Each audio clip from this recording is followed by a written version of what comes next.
एकदा का तुम्ही ही रसरशीत भाजी बनवाल ना, तर डोशासोबत, इडलीसोबत तुम्ही नारळाची चटणी किंवा सांबार खाणं विसरून जाल. इतकी छान आणि टेस्टी लागते. त्यासोबतच आपण झटपटाचा स्पॉन्जी डोसा देखील बनवणार आहोत. चला तर मग वेळ न घालवता रेसिपीला सुरुवात करूया.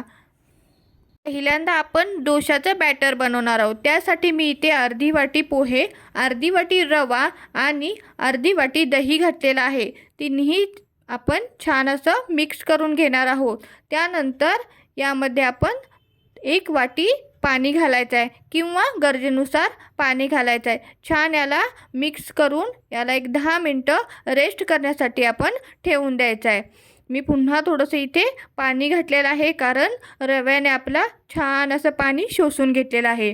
आता आपण याला मिक्सरमध्ये घालणार आहोत आणि छान अशी बारीक अशी पेस्ट तयार करून घ्यायची आहे. मी इथे बारीक पेस्ट तयार केलेली आहे. पुन्हा आपण याला भांड्यामध्ये काढून घेऊया. त्याच्यासाठी आपण खाण्यासाठी एक रसरशीत अशी भाजी बनवणार आहोत.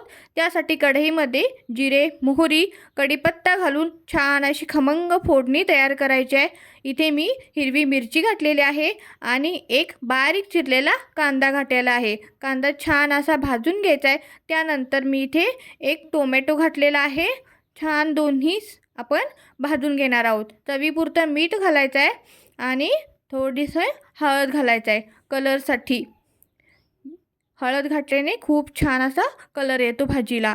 त्यानंतर मी इथे उकडलेलं मटार घातलेला आहे आणि उकडलेला बटाटा हाताने असा मॅश करून घालायचा आहे, जेणेकरून मोठे मोठे जे चंक्स आहेत ते भाजीमध्ये खूप छान टेस्टी लागतात. सर्व बटाटा मी इथे छान असा मॅश करून घेतलेला आहे. आता आपण हे 2 ते 3 मिनटं असंच परतवून घ्यायचं आहे.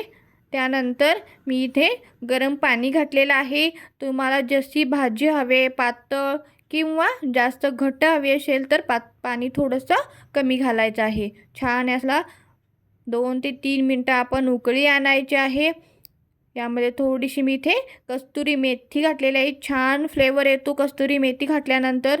थोडंसं वरती लिंबू पिळायचं आहे आणि आपली रसरशीत आणि चविष्ट अशी बटाट्याची भाजी तयार आहे. वरून थोडीशी कोथिंबीर घालायची आहे आणि पुन्हा याला 1 मिनटं शिजवून घ्यायचं आहे. तयार आहे आपली बटाट्याची भाजी. खायला खूप टेस्टी लागते. एकदा नक्की ट्राय करून पहा. आता आपण डोसे बनवायला घेऊयात.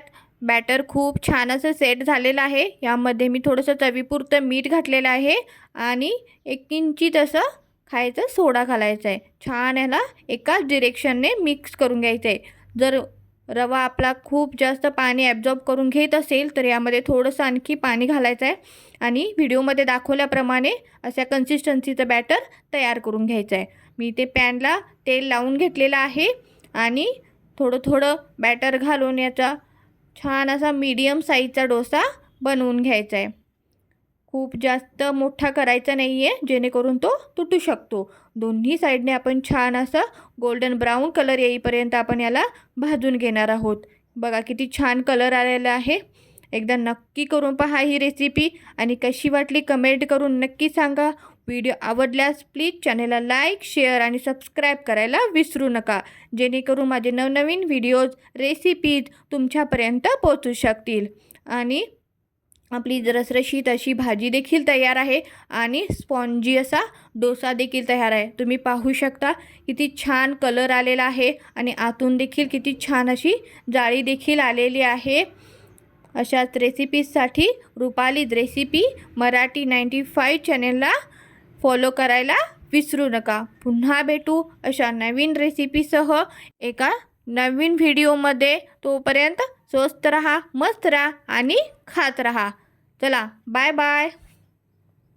अजूनही चॅनेलला सबस्क्राईब केलं नसेल तर प्लीज चॅनेलला लाईक करा, शेअर करा आणि सबस्क्राईब करायला विसरू नका. धन्यवाद.